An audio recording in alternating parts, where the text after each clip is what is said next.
Yeah. I was hoping that. Well, Oh, it's 7 o'clock, so I figured I'd kick it in. I don't know. I don't think it's appropriate to do the music, so I'll just do our usual thing. So basically, Black in the Bay is a podcast where Will and I explore social, political, and philosophical issues through the African American lens. We usually talk about current events, have some, and get far deep in reaching issues. But tonight, we're going to lift up the name of George Floyd, along with Floyd. Breonna Taylor, Ahmaud Name. Arbery, and Yes. even Christian Cooper, who didn't die, is alive, thank goodness, and every black man who has felt oppression simply by being black in the United States. We invite everyone to listen. You don't have to be black to listen at all. But if you have a friend or a loved one who is black and we're curious about the black perspective, you're curious about the black perspective, then you've come to the right place. And I want to thank everybody. Will and I, I'll let Will. Welcome, everybody. Absolutely. Amazing to see everybody here.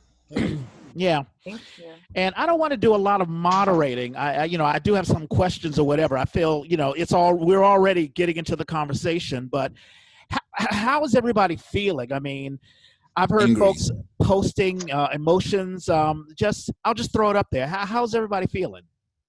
Tired. I'm angry. Yeah. Tired. Hey, Norman, how's it going, man? Alive and well. Good. Hot. Hey, Norman. Hey, Norman. Hi, Norman. Hey. Norman. And I was just going to say really quickly, I said this last week in our show, we all had this collective kind of grief going on with the pandemic happening, and we're all trying Do to you mind if I have this on? protect our families and things like that. It's Black in the Bay. And then all of a sudden, this thing happens, and I can't tell you how many my friends and folks I've seen just having severe breakdowns. I mean, me and my coworker who's black, he's about 25. He and I were in our offices like bawling. And my boss comes in who's white and was like, "Are you okay? Are you okay?" And he's checking both of us, and I'm like, and it's where it is. We are fed up and we are just done. Yeah, I wanted to ask Shay Angelo, because you had a wonderful post earlier. I don't know if it was this week or whatever. Tell me, can you? I don't want to put you on the spot, but I was always taught, black men don't cry, pull your head up and all that sort of stuff. But you were very, very gracious in your post. Can you share your feelings? This is the post about the stop on the side of the road. Yes. Yeah. So the day after, hey everybody, I'm Shay Angelo Escovedo. Some of you I know, some of you I don't know, but it's good to see you all. But anyway, brilliant actor. Oh, thank you, Reg. She's an amazing writer and director. See, that's how that goes. Well, Norman's the director, Reg is the writer. But it's great working with you guys. So the day after Mr. Floyd was killed, the next day, and I live, just to give you a little background, I live in a very small town where the population and demographics are 65% Latino. It's an ag town, and there's only like maybe 6% black in this community, and the rest are white. So, and I live outside of that town, like 20 miles outside of that town. So where I'm at is pretty isolated. And so if someone is stopped on the side of the road, you're hoping that somebody will stop and help you, because AAA takes quite a bit of time to get out here. So I leave. And this was that day. So that day I was like in prayerful mode. I'm just like trying to take it all in. I'm trying not to break down. I'm just trying to just gather what's happening. And so I stop at the fork at the end of my road. And Spirit told me, go right. I go right. About 2 miles down the road is a white man. I don't see he's white when I pull up, but it's probably chances are it's going to be somebody white. I pull up and I ask him if he needs, what's going on. He said he needs gas. And I offer gas, and he's like, "Oh, I got AAA." And he's kind of short with me, but I don't take that personally. Like, I don't, whatever. So I just offer again. And that's when he says, "Okay." And I give him some gas. And then he goes to, he's an old white man. He's like reaching in his pocket. I got some change or whatever. And I'm just like, no, what I need from you is for you to pay it forward. Just like that. Did he And that's understand it. you? Did he And so- understand that? Yeah, I was. just quick Where I question, was Shay. emotionally was I was not of the presence of mind to ask Oh, him, did he right. know what I meant? Right. Okay. I said it with such depth and gave it a pause. I gave it that pregnant beat afterward, and then I walked away Right. Right and on. left him with that. You know, because I'm doing what I have to do, and I didn't put any extra niceness on it. I just did what I would do for anyone. Right. What I do for anyone is not what's done for us. We got to go through all kinds of negotiations for that to happen for us. I agree. But that's just what I needed. I don't know why that came up for me that day. I don't know. And I'd be glad to hear feedback from other people. Like, I don't know what came out of me, because I could have just drove by, saw him, and it just been like, F you. But I couldn't. That's just not me. You know what I find interesting? And I was reading this article, and I even posted it up on Facebook.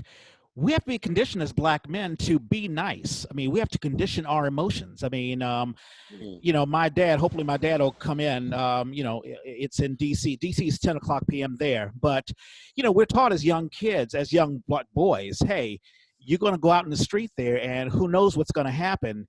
You've got to conduct yourself correctly, because you can get busted. You can get into trouble, and you can die. And it's unfortunate, because I don't know if anyone else, if I were Latino, if I were a woman or whatever, to conduct your emotions, to be almost be a good boy. And Well, that's unfortunate. I mean, I'll just throw that out there.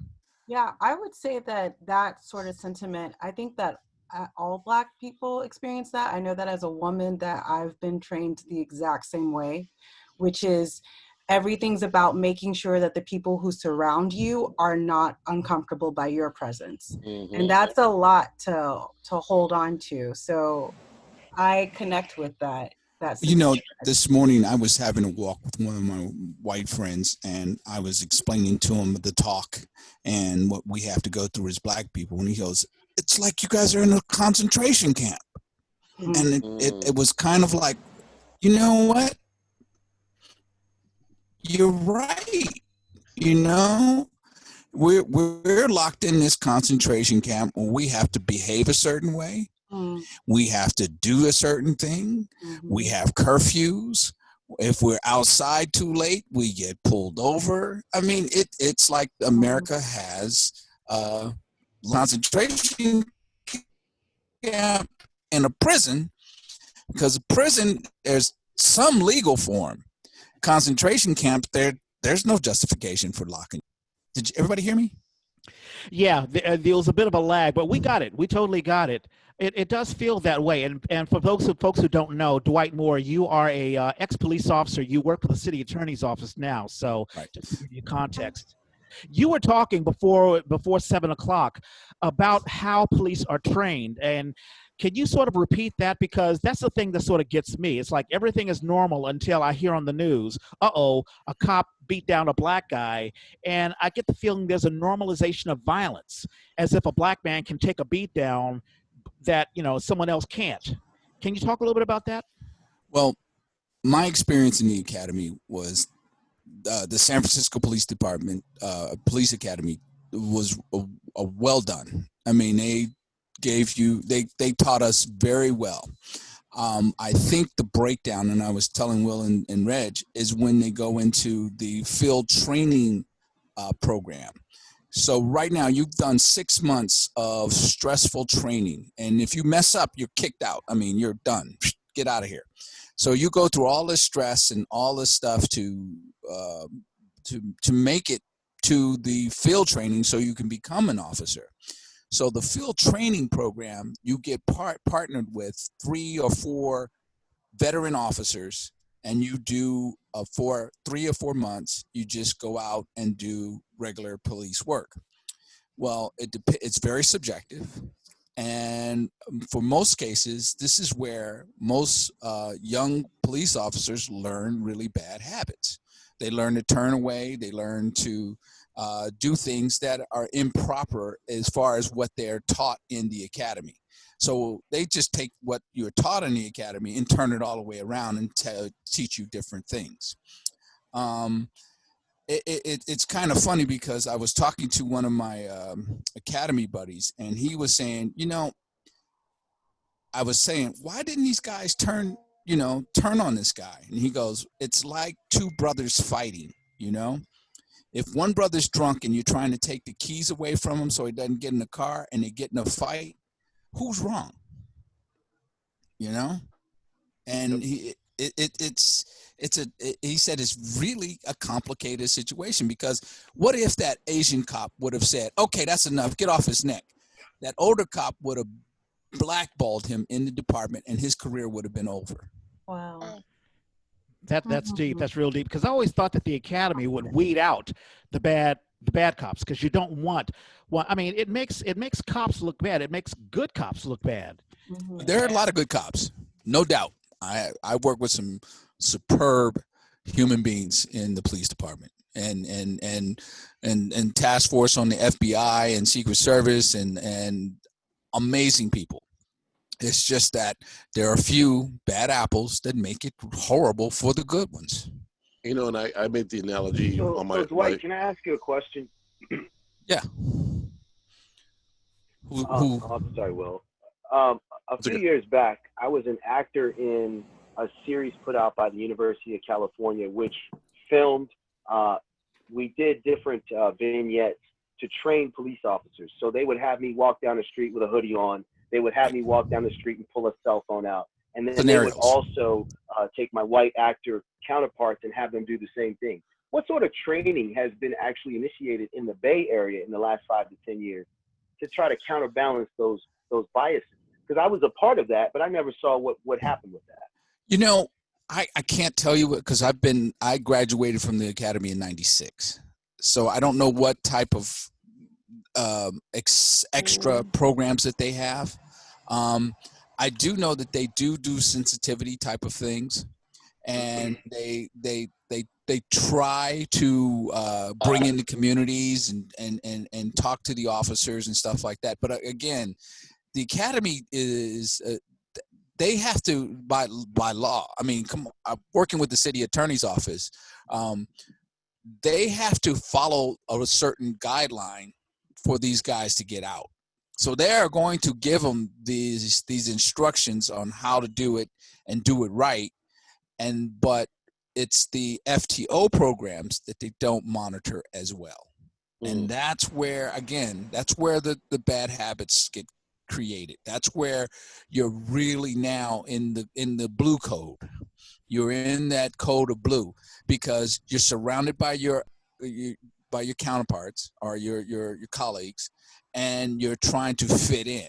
And that's like with anything. If you're trying to fit in and you're trying to do like acting, you know, you want to be around the best actors so some of that could rub off on you. Well, if that best actor is a bad cop, what happens?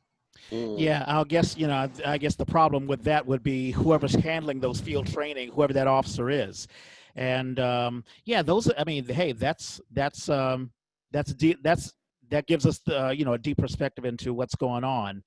I just want to ask out, have you had issues with? I don't want to make it into like a cop or anti-cop thing, but just racism in general. Like I think about, we've been.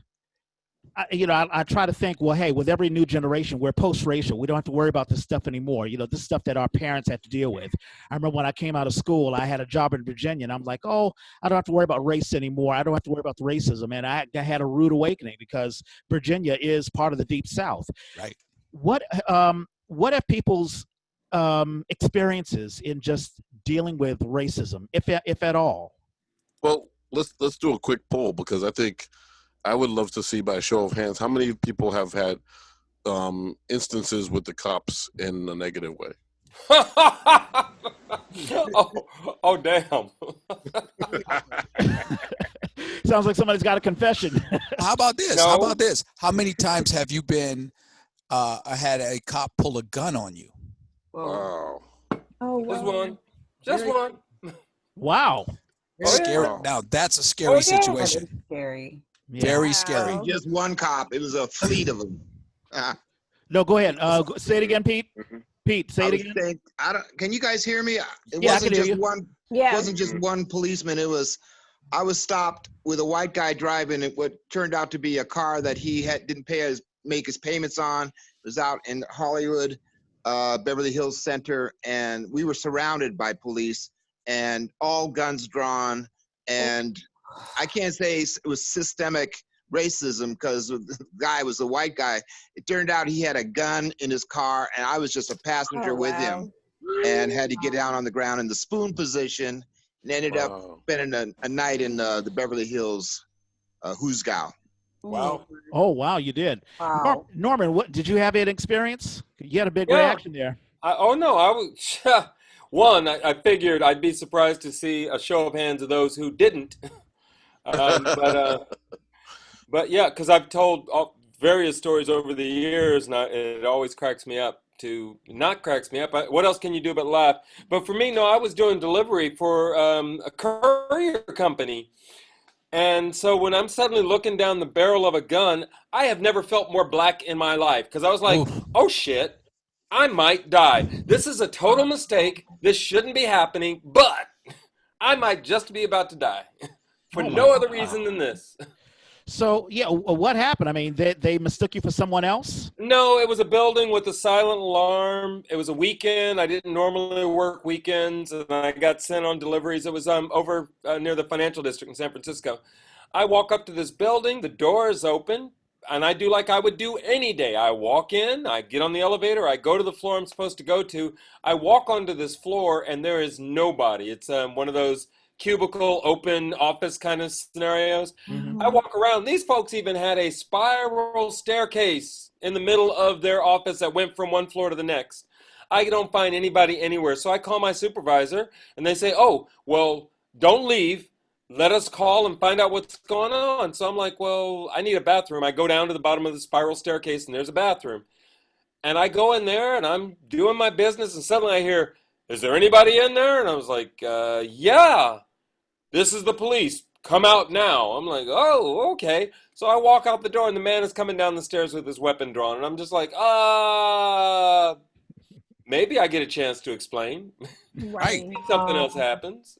Or maybe I'm just dead. Wow. I know that there's some folks who have to leave. Like Crystal, I know your time is I have to leave restrained. at 8. I'm sorry. It's okay. It's okay. So, anything that you want to say. But I did want to ask Tandiwe, because you're in Atlanta. I mean, because a lot of us are in the Bay Area, but how's it going in the ATL? I mean, are there protests going on? And also, just how are you, how are the condition of things? I mean, how is it living as a black man in the ATL? I want to know how you like that mayor. That speech was powerful. Yeah. Yeah. I'll start with the okay, yeah, that's a lot of questions. And that's so I enjoy living in Atlanta proper. It is a black city, right? They have a black mayor, black businesses. I have not been hassled by the police since I've been here but I have in other places. But I also have become very, very skilled at knowing where to travel. There are places where this is a skill that you get as a black person. Like what streets to cross, what neighborhoods to go to, how late to drive, all of that stuff. Keisha Lance Bottoms, I don't really have any issues with her. I think that she did a really good speech. I think that what's happening now is that there are people that are still calling her to task about Atlanta had about, since she's been in office, I don't know the exact number, but since she's been in office, there have been I think I read somewhere 60 police shootings since she's been in office that have gone unresolved. Wow. So, That's a lot. Wow. So Well, I'd like to say this. I am totally loving what our women black mayors are doing. They are They are beyond the call of duty. They're doing their jobs well. Oh yeah, absolutely. And I think that she's definitely, she is making a lot of strides. She's had made a lot of strides. But I think people are now calling her to task. With I don't know if you heard during the first night of protest, there were two Morehouse students The college kids. Oh, that was horrible. All that was really bad. That was horrible. but the very next day they were fired. Yeah. Good. Very next day. And it's not lost on me that all of these officers were black, though. Well, two of the 5 were fired and one was white, right? Right. Yeah, I think it was it 5 or 6 officers involved? I think. Yes. And one of them was white. I think it was 5 black officers and one was white. Right. And I think, I'm not going to assume, but I think it was probably the 2 that actually tased them. Right. Were probably the 2 that got fired, which the white officer tased the driver, tased the young man. And the black officer beat the girl. Like he was, Yeah. Yeah. Absolutely. I mean, I was horrified watching that, just to hear her scream like, stop, stop. And they're like, what is going on? You know, it was crazy. It's like, what happened to the conversation? Right. Yeah. And these young people were leaving. They were actually trying to get home and they were stopped. So that just makes it even worse, how you're pulled out of your car. Right. Ducks in the barrel. I have a question for Dwight about, you mentioned about the field training, the FTO programs and all of that. From your perspective, where does this sort of toxic culture come from? From the training that you, because I feel it's really interesting that in a lot of the videos, especially the videos. I'm sorry for this, Dwight. I'll put you on the spot. Sorry. Oh, no. Okay.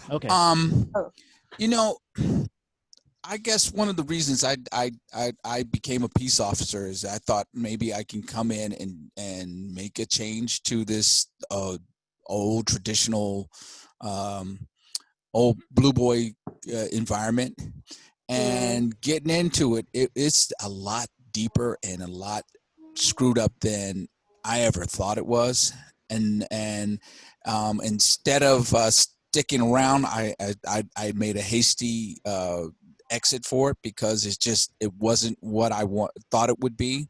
I thought I would get into a what does it say? Return what you learn to your community. You know. And it wasn't that. It was more put your foot on their neck and press harder. And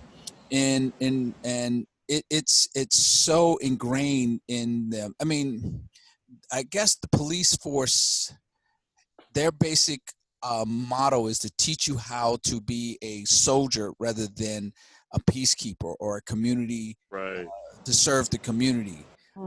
It's changed more so now than when I was in there. So. But I wonder if it's a forced change. If they're changing because the community wants them to, instead of them really wanting to. Well, you know, unfortunately, you know, it took a whole bunch of cell phone cameras weren't out when Rodney King took his beating. Yeah. But unfortunately, video cameras were the thing at the time. If that person didn't videotape that Rodney's beating, no change would have been happening. It would be worse now than it is now. So each time there is something caught on video, it exposes the entrenched militarism of the police environment. But also, like you said, I think what happened is there was a shift from the beat cop, you know, like Officer Friendly, who lived in the neighborhood, to the military saying, hey, we have all these weapons that we're not using anymore because all these presidios are closing. You guys can have a tank. You can have this. You can have that. Also, the mindset became, now we're going to be tough. Also, Will, you had a lot of guys who came out of the military who had that military training who went into the police department. So now you got these guys who got the military training as well as this other training, and they can't separate the two. You know what's interesting? When I was growing up, and I grew up in Washington, D.C., the Chocolate City, and there were things like Officer Friendly, where you would have an officer come into like the elementary school to sort of teach kids that you can trust a cop. And it actually told the cops, hey, this is what police training is all about. It's not just about detaining someone, but it's also connecting with your community. And I also say something to that, Rich? Yeah, You also have these officers who don't live in those communities. They don't no longer live in their communities. They live 40, 50 miles away, and they have no connection. The cop used to be next door. Officer John used to live down the street, and Officer James used to live 2 blocks over. So you knew the cops were in the block, so you had a connection with them. There's no connection with them now, even the black officers. Yeah, when you got these young cops who buy homes in New Jersey, for example, and then they're told, oh, you're gonna start in Brooklyn, or you're gonna start in Bed-Stuy. What's up, Javier? What's going on, man? What's good, King? I'm here at the protest. It's 850 Bryant. You at the protest? All right. What's happening? We got a live broadcast. Don't burn it down, man. Don't burn it down.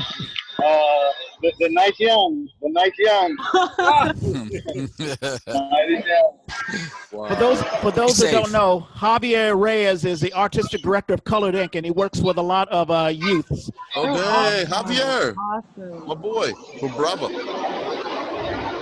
What's up, Javier? How you doing, brother? Doing good, man. There you are. It's an amazing time out here. A lot of folks, a lot of young people, really making a statement. You know. Oh man. Awesome. Positive energy. Positive energy. Yeah. I mean, you know.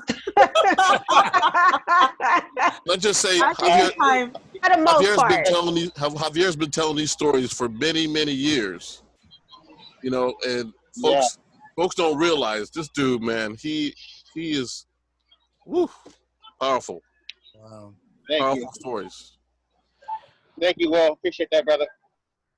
Well, you know, being the old school guy, this afternoon I was walking back from work to get home, and I kind of looked up and start seeing these young white kids wearing dark black shirts that had Black Lives Matters and having signs, and I'm kind of going, whoa, wow, and you know, it was from 1 to 2 to 10 to 20 to 30, and maybe one black face in the whole crowd, and I.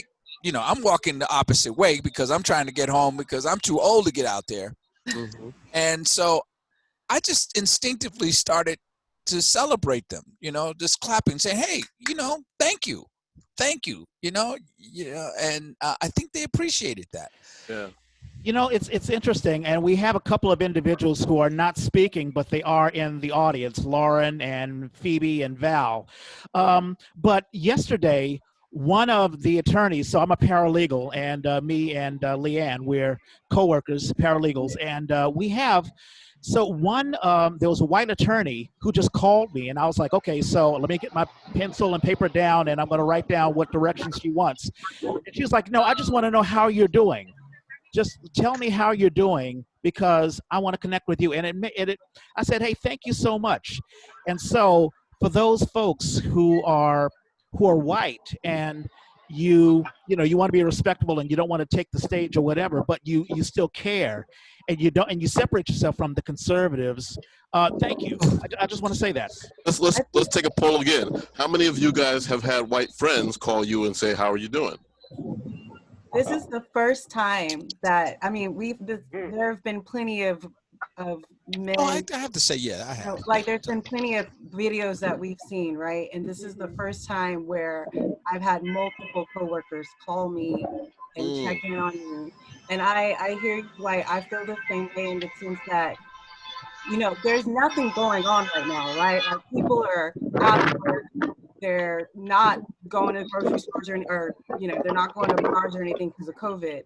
So It's like all of our attention is on these happenings. And for the first time, I personally feel like we might actually see some lasting change from all of this. Yeah. I mean, everything might have to be exploded because of it, like, but we might actually see a shift in our cultural narratives, which I'm excited about, to be honest. Yeah, I don't have many white friends, so I haven't got any phone calls. I mean, it's like, I don't talk to them. I've gotten phone calls from my regular folks, but specifically white people, no, not at all. I have a question. You know, I'm 60, so I'm old school. You know, and Peter will be there with me. Is he still there? Yeah. And you know, when I was growing up, the white kids were listening to white music and they didn't listen to our music. And Really? now they're listening to rap and they're listening and they're hearing some consciousness now. Is that what got them more involved in the younger generation, more involved now into these type of demonstrations, or is it just that they are they woke? It's a change. It's the culture has changed. Like You're I'm from Texas, but I grew up around people of all races. and you So also have like, to, you you're know what right. I mean? You have to Sorry. take into effect that a lot of this young generation grew up with a black president. That's true too. Yep. They spent 8 years Oh, knowing good point. what it could be, you know, what a real president looked like, and that fact that, hey, Right. you know, so Right. the intelligent ones are seeing that they're a part of this shift. So I think that's a part of it too. Yeah, for sure. I did Yeah, have a that's question. what I was about to say. That's what I think it is. I definitely don't think it's the music because I don't feel like there's a lot of conscious music now. Oh, Oh, yeah. There used to Def- be. It's all it's about definitely that. not a lot of conscious music. I just think they're just more conscious in general, and I think they just have more. They have like a more multicultural friend bunch and more empathetic, I guess, than from when we were growing up. Yeah. Hey, Leanne, I had a question for you, and then I have a question for Dwight and Pete. But for Leanne, because did you grow up in Chicago? I mean, do you still have memories of being in Chicago? No. I'm born and raised in San Francisco. My mom is born and raised in Chicago. Okay, because I wanted to Yeah. get another just reference or whatever. But for Pete and Dwight, because you I don't know if you grew up or when I was talking to my dad yesterday about when King was assassinated in '68. I grew up in D.C. and there were a lot of places in D.C. that were burned out. Georgia Avenue. Georgia Avenue and destroyed. Black communities erased. Wow. Yeah, I remember that. I have relatives that lived in D.C. and we visit and in after the riots in D.C. and it was and on top of that, I went to Howard later on in my lives. Oh, nice. And those places were still burnt down. They weren't built up or nothing. And then just recently went to D.C. and went, oh my God, what happened? Gentrification. I mean, it's completely different now. Oh yeah. Well, I mean, I think after. I mean, I'm not going to talk down on Marion Barry, but when Anthony Williams came in, and also DC went into a receivership where the government sort of took over the finances, and then you started to see the Washington Nationals come in and all that sort of stuff. But the question that I had for you and Pete. Are the protests, I mean, are they different now than it was then? Are things getting better or worse? Or I think the protest in the Fillmore district around 1968 in the Martin Luther King situation and his assassination was a different kind of a protest. It was a protest of sorrow, of grieving. And as far as I remember, Fillmore didn't really erupt in a violent way with a mass protest, but there was an element of the community expressing themselves in a very saddened way. Now the powers that be they're exposed, and this is so incredibly the national impact of what's going on right now, and the repeated protests that are just ongoing. It just shows that this may be a tipping point. Yeah. And we have to be really careful right now because there are people out there who will try to change the narrative to Antifa or some kind of weird underground thing, and we have to be the ones to say we want real change, and here are points, police reform, anti-bias training, whatever the situation is. We have to be clear on the verbiage that we want. And I wanted to say also in the Oakland area where I live, up by the Oakland Zoo, office 580, we were visiting Delver, then one stop over on 106. We went down to the mini mall down there, and they experienced rioting and windows broken. And then I went down to pick up my computer today down in Alameda, and there were protests going on down there. Yes. And unfortunately, windows broken and a lot of breaking in kind of activity, but I don't know who's doing that, and I don't, you know, I don't condone that at all. But you know, the anger is real, and it's got to be addressed. And we talk about systemic racism, and what this is exposing as the underbelly of the ugliness of America and how this all started. Yeah. You know, we're not anywhere near dealing with the communication and the conversation we need to have that healing process take place. I agree. Absolutely. You know, I'm kind of a jaded person in this. Part of the language that's used around protests, a lot of times. Go ahead, Jay. Go ahead, Jay. I'm listening. Sorry about that, Reg. There's a lag on my end, so I'm not meaning to cut anybody off. Just to let you know, I'm out. My Wi-Fi is messed up. But what I was noticing is that when we talk about protests, we have to stop saying riot right after that. Protest is one thing. Protests, right? That's completely separate from the vandalism, the looting. Right. We can't keep using that and in between protest and riot. The news media does that. We have to be sure to keep them separate. That's all I wanted to add. I agree. You know, and you know, I was put on point about it, and about the looting and stuff. And I don't condone the looting, and I don't condone the breaking the windows and burning stuff. However, it's gone on too long. Nothing has truly changed, and the people who are doing this looting and burning are grabbing attention. Be it negative, they're getting the attention. And is it for us to judge that? The looting? Yeah.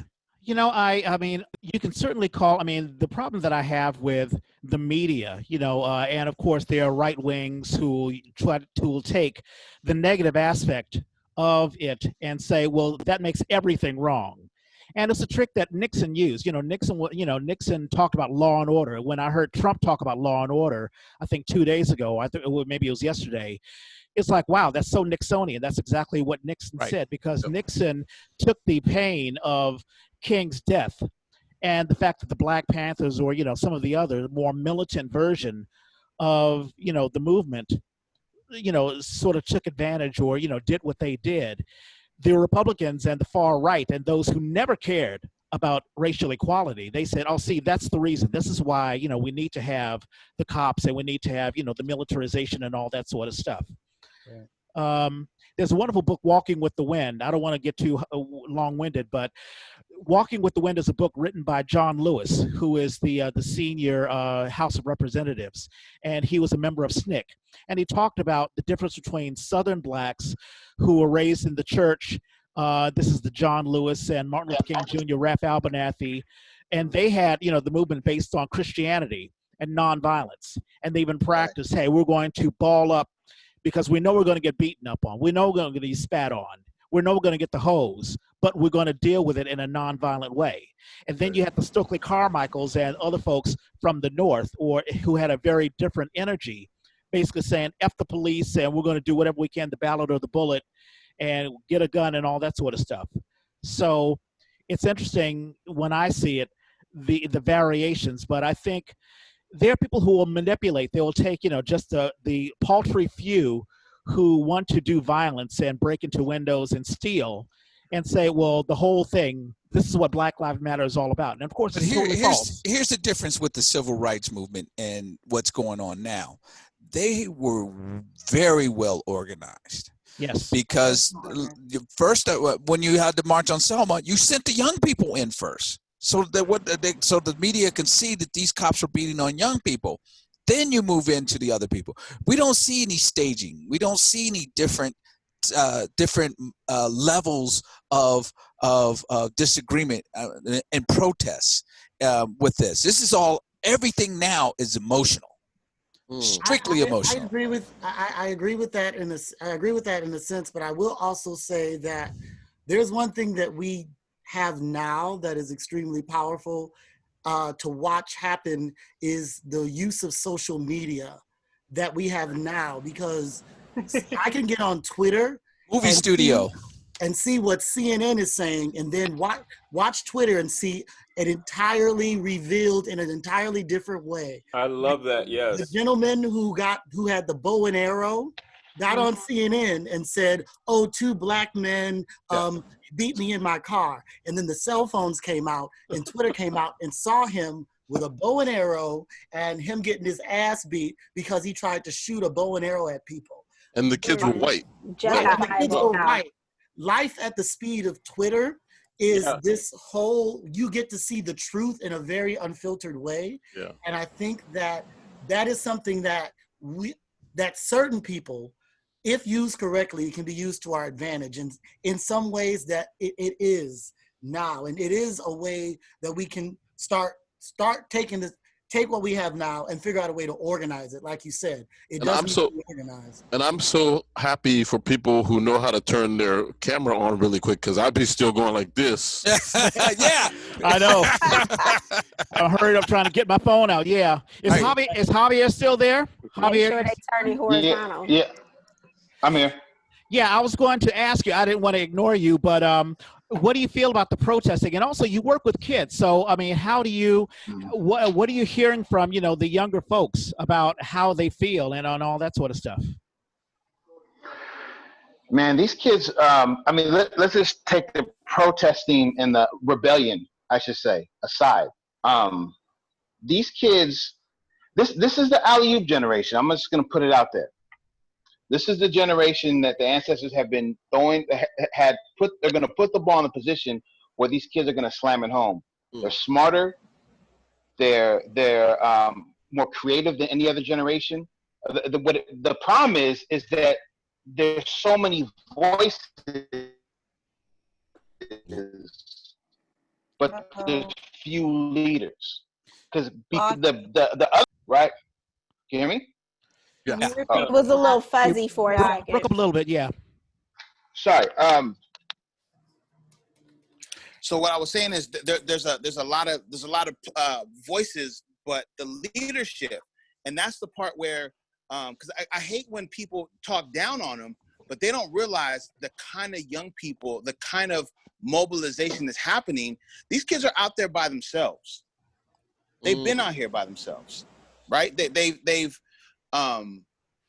you know, the Generation Z's, a lot of folks have given up on these kids on so many different ways. Like I work with kids, you know, my organization, we help kids get into HBCUs, and folks really don't understand how horrible it is that these kids have to stay home. Some kids don't have a home, but they're in it. And so they're frustrated on so many levels.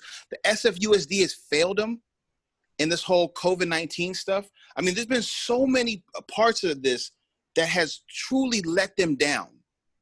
And now they're like, you know what? We don't know the rules. And that's kind of good, right? They're in a position where a lot of them are figuring it out together. Like right after this call, I'm hopping on another call full of a whole bunch of artists in the Bay Area. Mostly, I'm a Generation X guy, but these are like, you know, millennials and Zs. Right. And they want to strategize. They want to figure out how we mobilize together. And part of me is I'm just going to sit back and listen and do a lot less advising, because I just want to promote to them that they have the answers in them. It's already embedded in these young people. The job of some of us who are older is to help nurture that and pull it out. And with the wisdom, they have the zeal and the strength, but a lot of us have the wisdom to impart in them on how to move and how to strategize, but totally be ingenuitive and creative on their own end to say, no one's going to ever see demonstration and protests like this in history. This is the generation to do it. You know what and frightens such me? a moment to capitalize. You know what frightens me right now is at this moment, yeah, you have these 4 guys arrested, but what if they get acquitted? I was. It's funny you mentioned that. You know, so today they say murder 2, but I'm glad that you know the jury can still consider murder 3, just in case, because you need 12 to convict. Right, because murder 3, they would have been just done. It would have been. Well, where do you get a fair trial for this guy though? Yeah. Now it's all publicized. I mean, basically, you're going to take it out to the white suburbs of Minnesota. Yeah, it's going to be tough. That's the beginning. Yeah. I mean, this is the time, as Javier said, if the young people organize in such a way that if this verdict, and believe me, I do not trust the justice system. I do not trust what the justice system can turn up right now. I mean, if Ron Flynn or Mike Flynn can get off after pleading guilty twice, Right. I have issues with this justice system. I So really do. Who do you guys think is the Greta of the Black Lives Matter movement, or the, we see these organizations like the Obama does, what is his group? Brothers Keepers. My Brother's Keeper.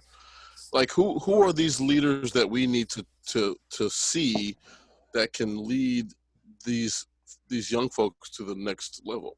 Ooh, yeah, that's a good question. I wouldn't know. I think that can I interject? Yep. I think that right now where we are, it's supposed to feel nebulous, because the next step, like, this is literally just the beginning. I feel like this is probably going to get worse with the election around the corner. We're totally disorganized for that. And I feel like it's supposed to be nebulous because the next stages are going to actually incorporate everybody in our country. Like, I feel like it's like Black Lives Matter right now, but what about all the migrant workers and all the immigrants and how we treat them, right? Like, so I feel like this is the firecracker, but it's going to light off all this other stuff. And I hear you when I think Javier, is it? I hear you when you say it's like all these kids, they have such great creativity. And I think that part of the next steps are going to actually incorporate all of us. There's got to be an individual sort of change that has to happen within us as well. So to me, I'm kind of like, it looks like SHIT, but that's because it has to look like SHIT right now, you know? Mm. And I would also, I agree with you, Crystal. And I would also throw up the idea of like this idea that there is one leader of the group is something that's a very kind of patriarchal mindset. There's a book out called Emergent Strategy by Adrienne Marie Brown. And it's a very great book about organizing, but it's about organizing as a group and as a collective. And when you come from this fact of like, there is one person who's ahead and there's a group of people, a board and stuff like that, that's been done for years and years and years, and we're still here. So a new way to organize, and I would actually suggest that book to Javier, since you work with youth, when you talk about, the book is by Adrienne Marie Brown. It's a brilliant book, and it basically pulls from like how nature organizes and how we look at how things are naturally done. And she is actually a woman who started the Allied Media Conference. She works with youth. She works with organizing youth specifically. So I think that if we reframe what leadership looks like, maybe we can do things differently and not point to like, hey, we need a one person. Because I mean, when you also think Black Lives Matter is 3 women, it's not just one person, they're a collective. Well, I was going to suggest, I hope if anything comes out of this, the leadership would be a woman. Oh, yeah. Of course. Of course. That's definitely going to happen. I'm serious. I mean, we've got too many, the men have too many egos, and we've dropped the ball several times. And the women, I mean, Stacey Abrams, I'm not a big Kamala Harris fan, but Kamala Harris, there's so many AOC. Capable women out there who could run the show, and we have to be able to step aside and support them as men. I think that's the greatest thing that we can do right now, and because the Black woman is she has not been appreciated, and she's the backbone of all this shit. Yeah, let me mention one woman, Michelle Obama. Ooh, yeah, that's right. But she's smart. She's like, I'm not running this country. Yeah, but I don't want nothing to do with this country like that. I'm so glad you mentioned. Here's a question: since we're talking about women, Ahmaud Arbery, sparked a protest, and of course George Floyd, but Breonna Taylor, I mean, she died. She was shot in her sleep. A failed Yeah, failed warrant and they had the guy in custody already, which is crazy. But how do you feel? I mean, just talking to the women, and also if men want to talk as well. How do you feel about the fact that Breonna Taylor isn't getting the sort of attention that George Floyd does, or does it matter to you? I mean, she is. It absolutely matters. It absolutely matters. It's horrific, and it's like the person was already. It's like such a gross, like, misconduct as far as the police is concerned. The person is already in custody. You really don't have any sort of evidence of you thinking that her house was some sort of drug house. Is like, did y'all do any sort of investigation at all? And no one is pressing their district attorney in that county or the mayor or anybody about bringing those officers to justice. And she's like right in the middle. And I just think, unfortunately, sometimes this happens when it has to do with a woman. Sometimes it kind of gets overlooked a lot of the times. And this is the second time we've seen this. Yes. The first time Sandra Bland. Sandra Bland. Oh, no, Boyd. The woman who got shot through the window from the cop. Right. Wait, which one was that? Texas. I know. Texas. No, the one that got shot through the window? Yes. Oh yeah, she was looking to see if somebody was intruding, and the cop shot her. That's right. That was in Texas, right? That was in Texas. In Dallas. Okay. I remember. That kind of went away. Nobody's been talking about that. Well, that should be right up front. Yeah. And it's interesting because if a white woman got snatched from the street and, like. All hell would break loose. Like I think about the Lacey Peterson case, a woman was snatched and then the same time a Latina woman was snatched the exact same time. And of course, the media's like, oh, who cares? But how do you feel as a black woman? I mean, we only have two, Crystal and Leanne. But do you feel that you're underappreciated? If anything were to happen to you, do you think about that at all? All the time. I mean, black women are the most underappreciated, disregarded. Amen. I mean, I left the country because I realized that. I was like, I don't have a future here.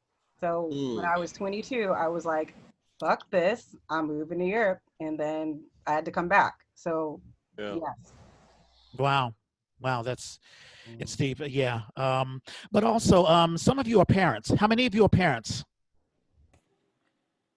I know Norman and Dwight, and are there any other parents?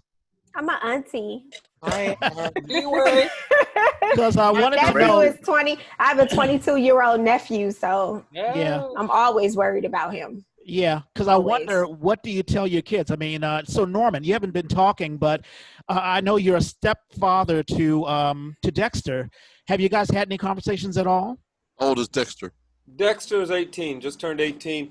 No, Dexter is delighting in all of this. And you have to realize from that perspective, this couldn't be more exciting.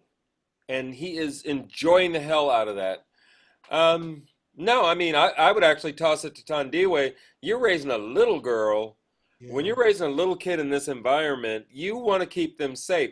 I'm very conscious, more conscious than ever, of triggers. And I don't want to get triggered. I can't imagine trying to talk about what's going on in the world and being able to step through that minefield. Yeah. Well, we, yes. Yeah, you're right, Norman. We have my partner and I, we adopted she's 6 years old now.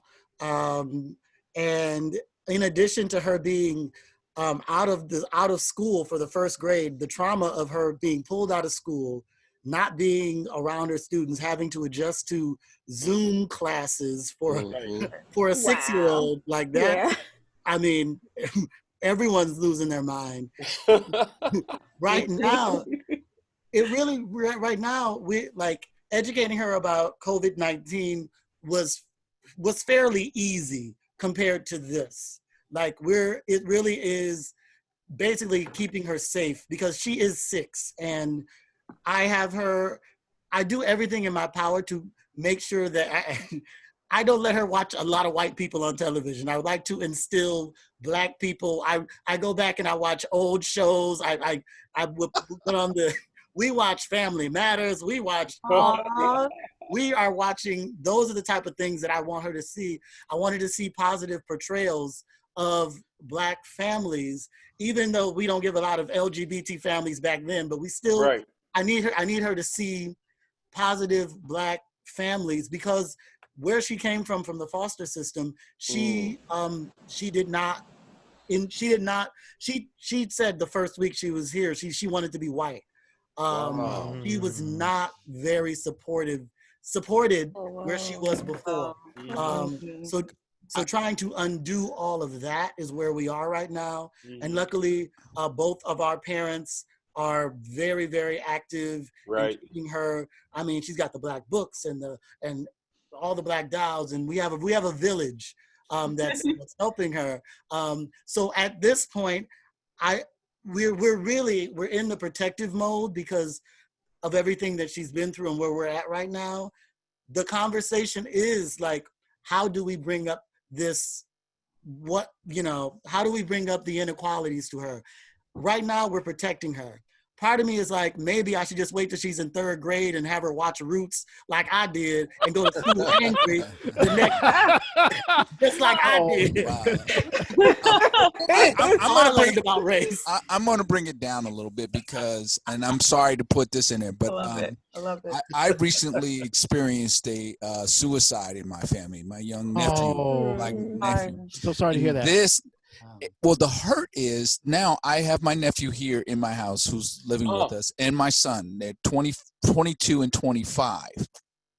And I'm scared to death because of the pressures that are put on young Black men at this moment.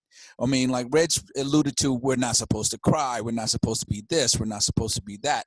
While your white counterparts are making $6 figures and coming out of college and stuff. And this plays a very important role in maturing our Black men. You do not have to have this type of success to be successful. Yeah. And it's hard to... Oh, we lost you. Dwight? You lost your sound. It's hard to relay this message to them and not get caught in that depression.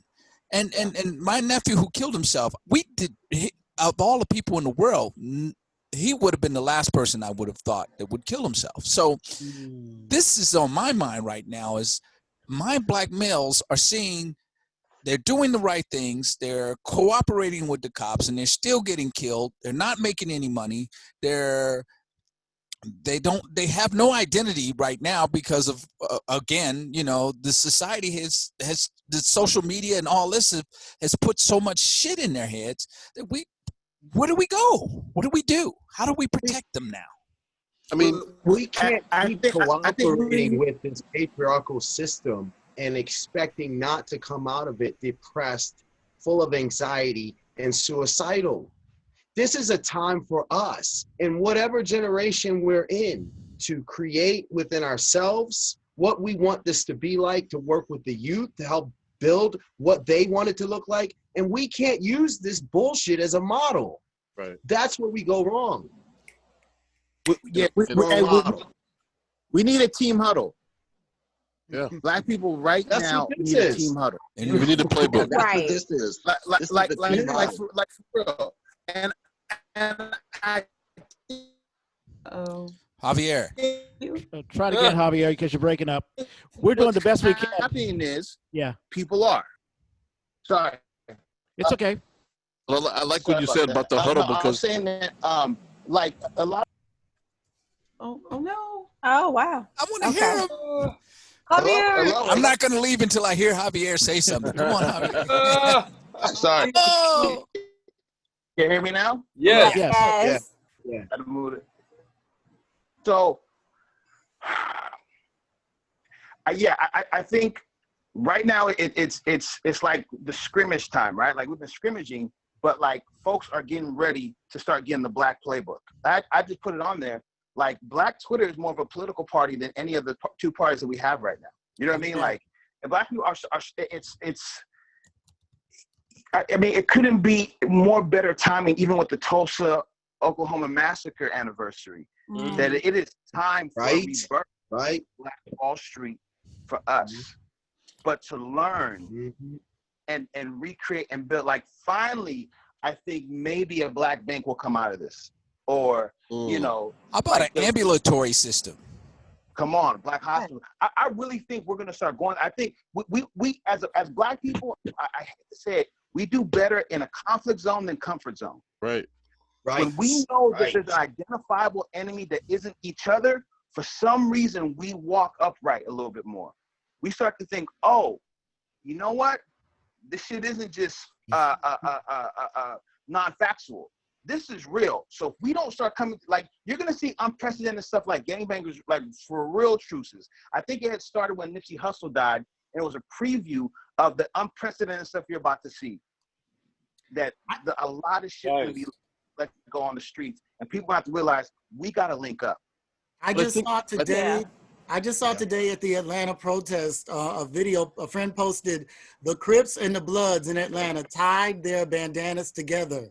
And they were both face to face with the cops, holding hands with their bandanas, saying Black Lives Matter, saying no justice, no peace. This happened today in Atlanta, yo. Like, yeah. Wow. I like what you said, Javier, about the playbook, because what I've seen in my 51 years of living on Earth is that we are not organized to have systems. Like, we don't have a set banking system. We don't have a set manufacturing system. We don't have a set, school system. And I think for us to be successful and to stop worrying about what they're doing, we need to organize our own stuff. And I feel like that's been the issue my whole life. Well, I think the motto had been set with the Black Panther Party. I think they set out for a foundation. They were destroyed within, but they set out a great foundation, I think, for my time and your time, Will, that was unprecedented. I mean, the reason I brought up the ambulatory system is the Black Panthers were setting up an ambulatory system back in the 60s. Now, that was unheard of. I mean, it's still unheard of now. I mean, for an ambulance to get into the black neighborhood right now, you're looking at 10 to 15 minutes. That's death. Yeah.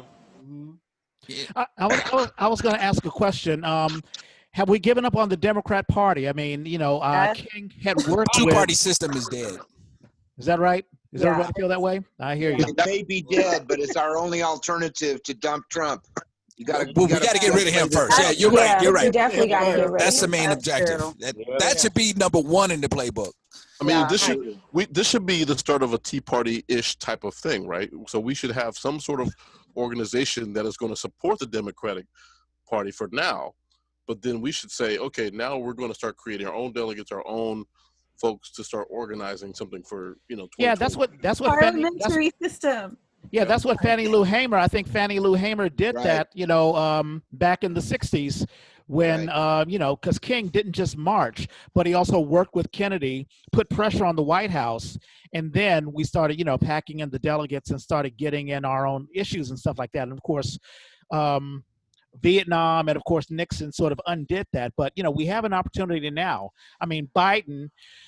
I mean, I don't know. Biden may not be the best choice, but he's the best choice that we have right now, and he's sympathetic. And it depends on who he has surrounding him. Yeah, exactly. Brings into the, like you say, Kamala, you say Tracy, Michelle. Who knows? Who could be Stacey Abrams? Stacey Abrams. But the fear I have, and this is just one, premonition. We've got the virus going on. We got the mourning going on nationwide, the protests. Next is going to come Mother Nature, and it's going to slam again, and the focus is going to be drawn to the hurricanes. You watch, and then it's going to be, something else, and it's always a distraction. But we are on our way with this kind of conversation, and we will get more and more organized because of what's going on right now. Yeah. And family, can I interject something about this? I found this very funny. As a poet, I wrote something called "There's No Racism in Space." So.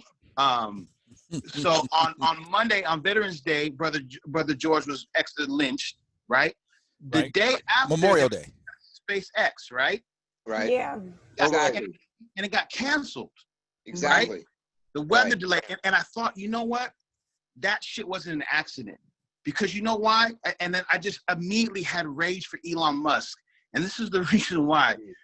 I'm going to cuss. I'm sorry, I'm a man of God. But it's all good. It's all good. You motherfuckers want to go millions of miles away and still be racist. Yep. Like, who gives a fuck if you go to the moon? Yep. If I was on a space exploration with you, I would just be another nigga in Mars. Mm-hmm. You would do the same shit to me if we traveled 22 miles away from here.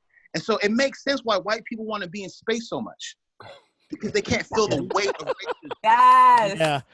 I had a quick question. You know, it's 8 o'clock, but it sounds like we can let this go as long as we want. But, you know, I have another podcast called I'm an American Too, where I interview people who are not born in America. And I always ask them, I know that you love America. And people say, hey, do you love America? Are you loyal? Do you love America? But I always ask them, does America love you?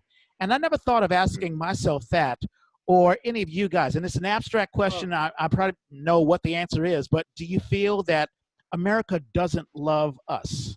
It better.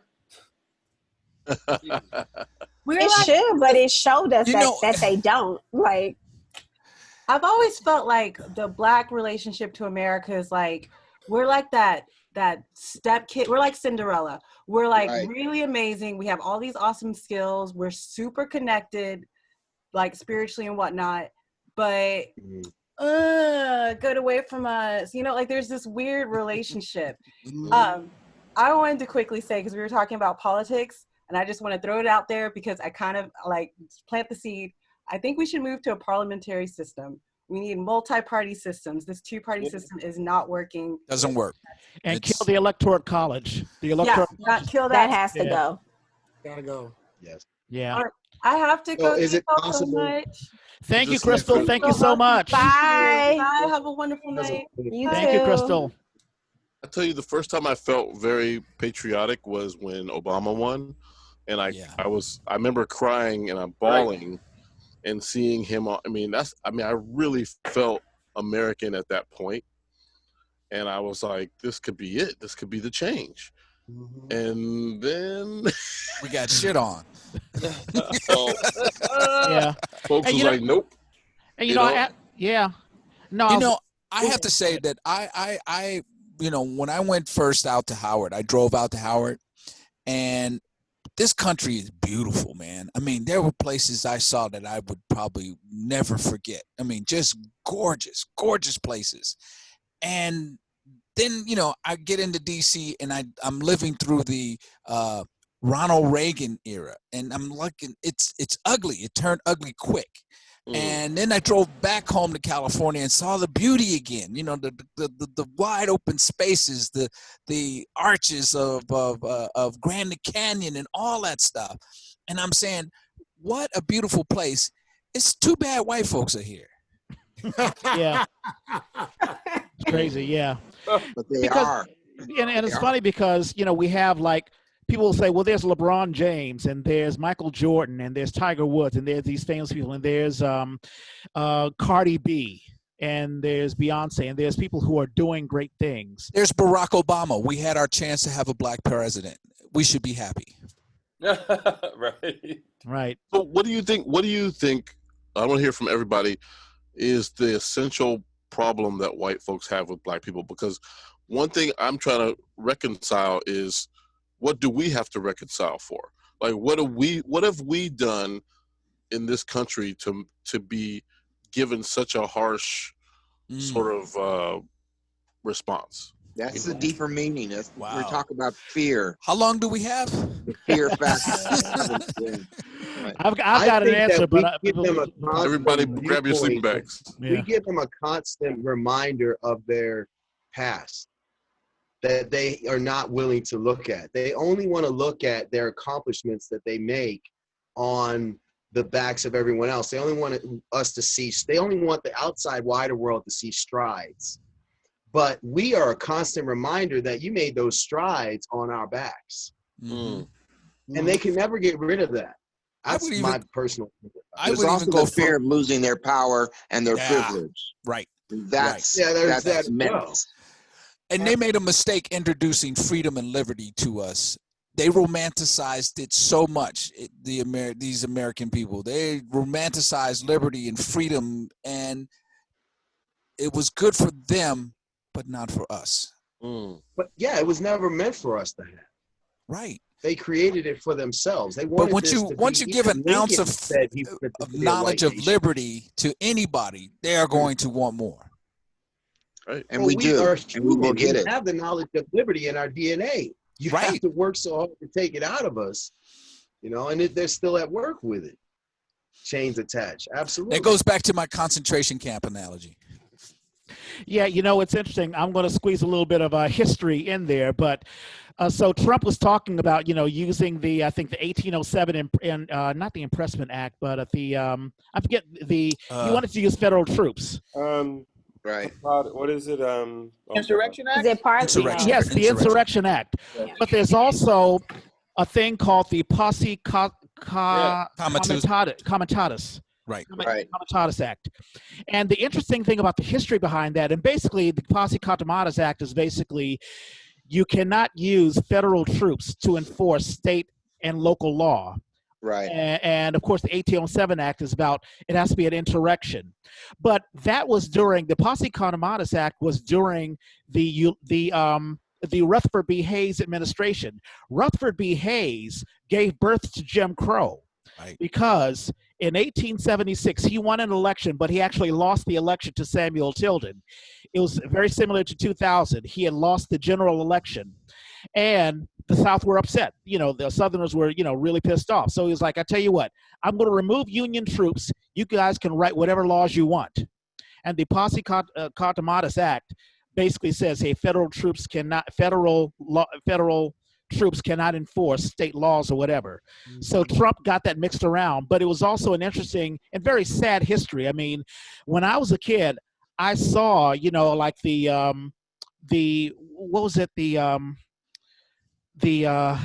forget the name of it.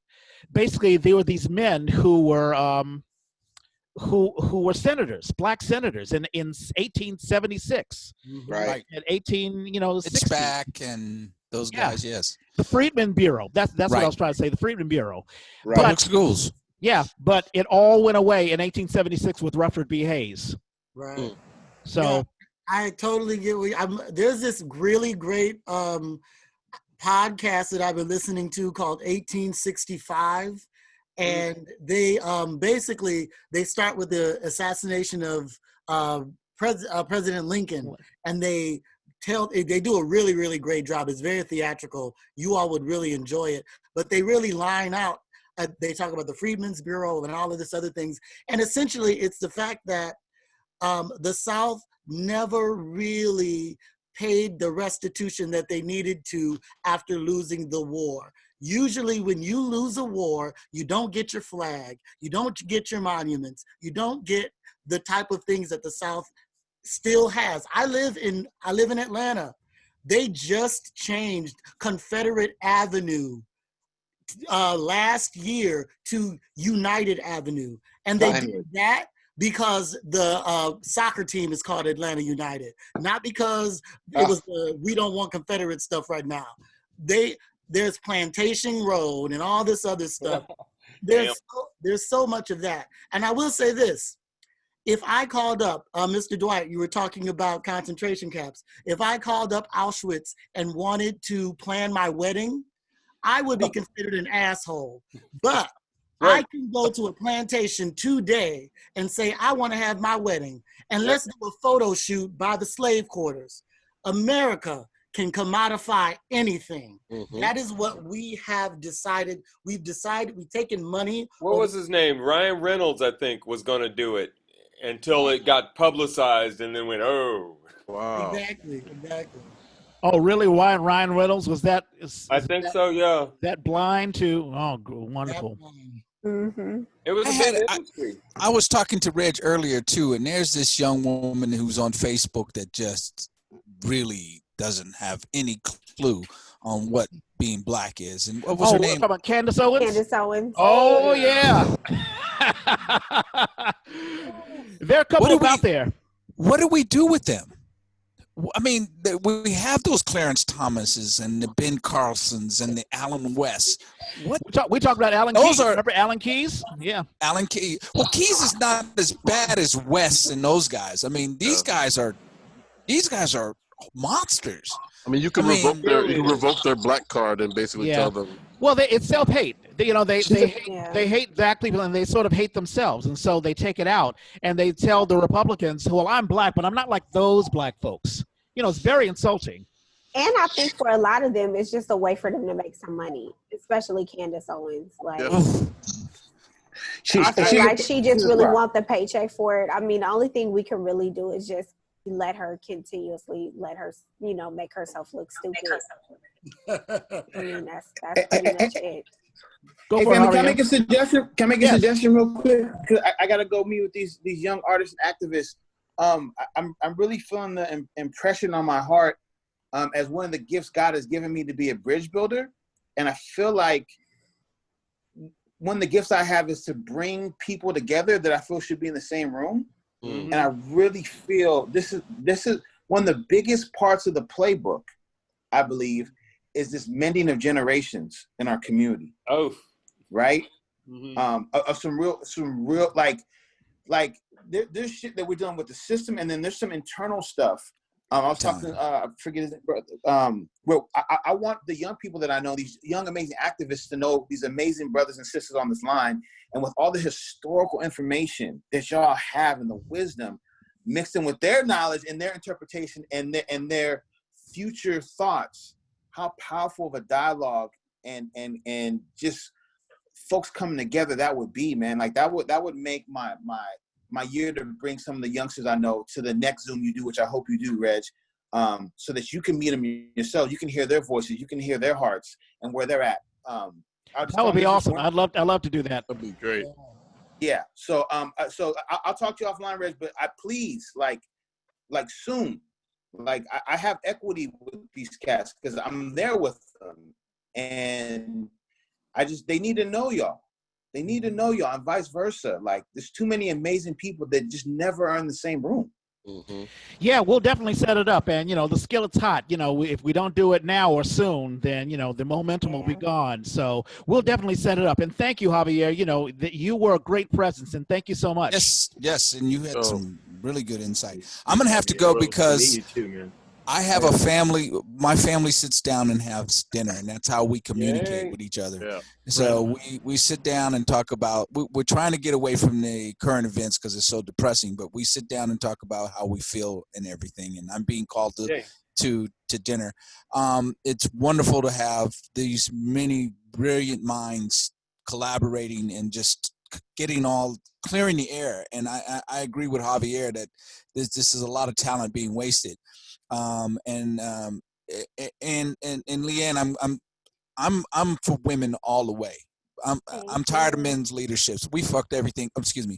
We've messed everything up so bad that we need to put the sisters in charge, and we need to put them in charge and let them run the show because, as I was told, God is a black woman. Yeah. Yeah. There you go. I agree. There you go. So should we end it on that note? Yeah. Yeah, I guess so. I don't have I just want to thank everybody. I had no idea how this was going to go, but this was amazing. This is a wonderful thing. This is an awesome thing. And, hey, Reg. Yes. Let me just say one thing. We had a brother online. He didn't say anything, but it was Jeffrey Stewart, the author of the Pulitzer Prize-winning book, The New Negro. The Life of Alan Locke. He's down in Santa Barbara. He should have talked. Yeah. And I wish he'd have talked. He was just being, polite, his old polite self, his old polite black self, but he was observing. And I wish he would have said how Santa Barbara's doing because, we're all in the torment right now. So I wanted to shout that out. Wow. Okay, No, that's cool. That is awesome. Well, I want to thank everyone. And I want to thank the folks who are actually, because I was going to open up the line there are a bunch of folks who are not black who have just been politely listening to all of this. And I wanted to see, what they had to say or their feedback or whatever. Is that cool or, or what do you think, Will? Sure, that's fine. I mean, we can let everybody else go. We can just get some Q&A or whatever. Sure, because I would love to hear, Does everybody Have a safe life. Thank He's you. Be like, safe. Be All right. safe. Thank you, Dwight. Nice meeting you Thank you. all. Thank you. Let me know when you're gonna fire this up Thanks, again, Reg. Reg. I'll be right there. Yeah. Well, Bye. we're Bye-bye. recording all of this, so I'm going to put it online. So Okay. Cool. I see Good to Ann, see Peter, Bab. Norman, and Reg. We'll Yeah. see you guys. Yeah. Ann, Babs, Lauren, Phoebe, Tracy, Val. If any one of you want to talk, just to, did you get anything out of it? I mean, how do you feel about listening to a bunch of black folks talk? Going once? No, Going twice? Anne's got her hand up. I think that's. Go ahead. Is it okay if I jump in, Reg? Absolutely, Ann. Ann Kabori. Awesome. Can you see me okay? I'm using my phone, so it's a little weird. It's all good. All right. Thank you. Thank you so much for letting me listen and observe. It was extremely educational and inspiring. I think as an Asian American woman, and especially as a Japanese American woman, it was really interesting to hear you talk about concentration camps, because my family were interned in Manzanar Post in Arizona. So that really resonates for me. And I think it resonates for a lot of people, just the idea that that Black people are living in a concentration camp, but walking among us, and they have all these restrictions, but you don't have the visible barbed wire that you had in the internment camps when the Japanese were interned. So it's less visible, but it's still there, and that's still what the severity is and what they're going through, what you're going through. So that really hit home for me, and thank you for putting it in that way. and that's real deep, because I think about folks who are in the prison system as well, because you have this pipeline from schools to prison. You have all these different kind of networks of punishment. So that's a really interesting thought. Anyone else? I thought Lauren, you undid your mic, but maybe not. I did. No, I did. Sorry. This is Lauren Hayes, On a my phone, fantastic too. actress. I just wanted to thank you guys for all of it. It is such a I feel like this is a loaded word, but it's such a privilege to hear you all talk so openly and so candidly. And really, truly, really, truly educational. And yeah, so just thank you. Yeah, that's all I feel moved to say right now. But yeah, but from the depths of my heart, thank you. Thank you. Here's a question for you. For you, Lauren. I mean, how have you been feeling even prior to this? Just what's happening, the protests and all of that sort of stuff. How have you been absorbing it, dealing with it?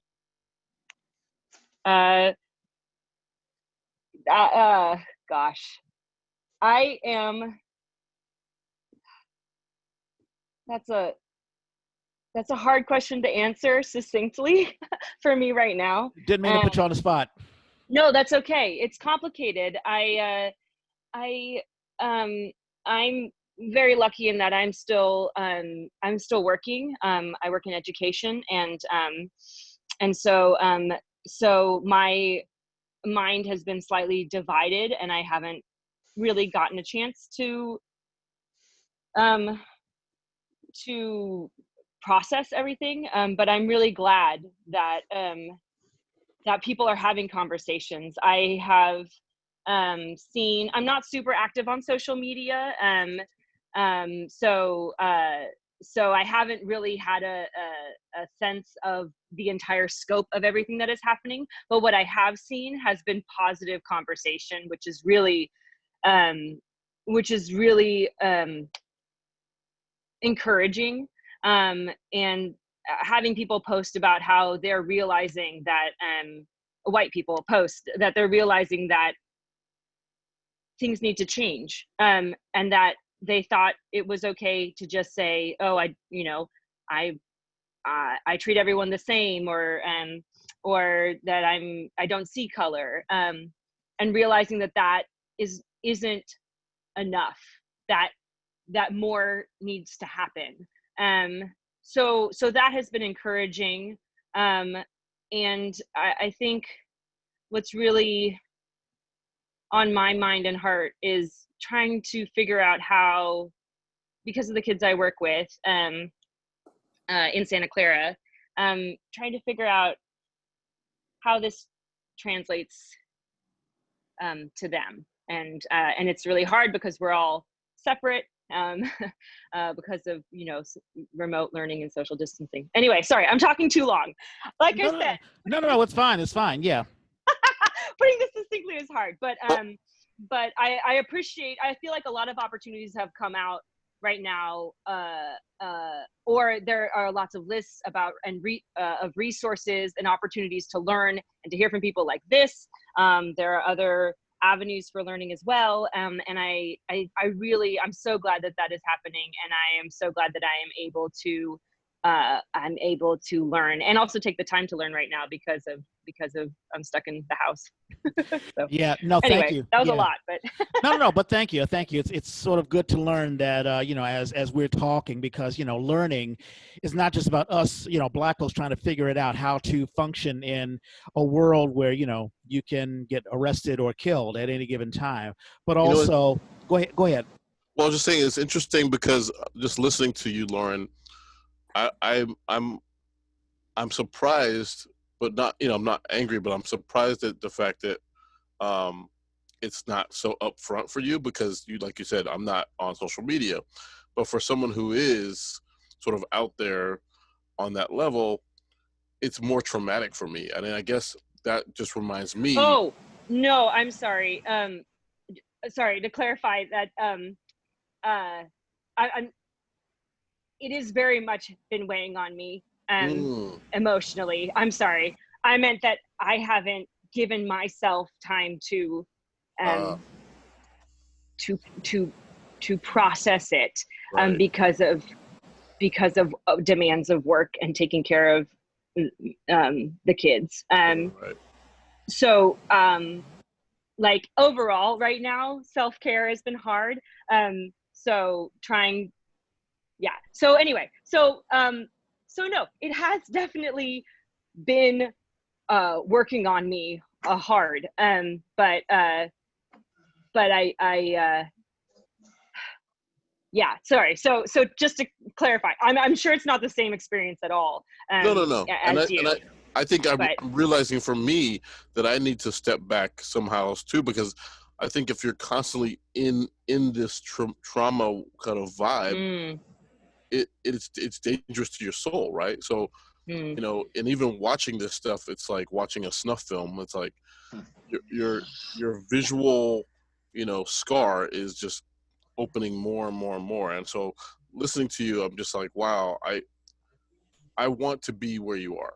And I feel like, and I hope you can understand where we are at the same time. Oh,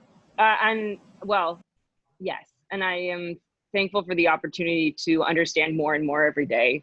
I don't think I would wish where I'm at on anybody, but there's other, it's complicated. But it sounds like you're appreciative of what's going on. I mean, there's some folks who are like, oh wow, that's so bad. I wonder what's, you know, what stores open, or, you know, let me just go on with my life. What's on Hulu? Yeah, exactly. Oh no. Oh and my. No.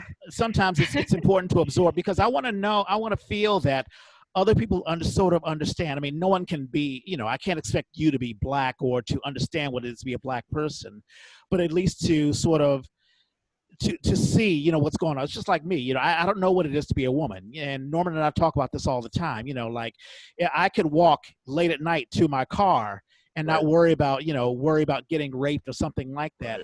And that's what a woman, you know, has to go through. So it's important for both sides to sort of understand what other people go through, no matter what race or culture and all that sort of stuff. Did anyone else? Go ahead. Oh no, sorry. I was just it's what's been weighing a lot on me in terms of my work and this and other things is the empathy piece. And I think that is something that is opening wide up. I hope for me, I know it is. I hope for other people as well, is that empathy and that responsive understanding or yeah. Anyway, sorry, enough from me. It's okay. Thank you so much. Did anyone else, before we close it up, because it's 8:30, did anyone else want to speak? Yeah, I'm gonna go back in the room now. I see Babs. Okay.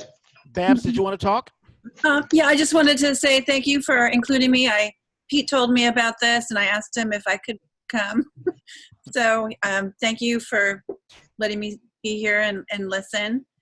And I really appreciate you guys being open to everybody coming and participating. And so thank you. Thank you. Thank you so much. Going once, going twice. I think that's it.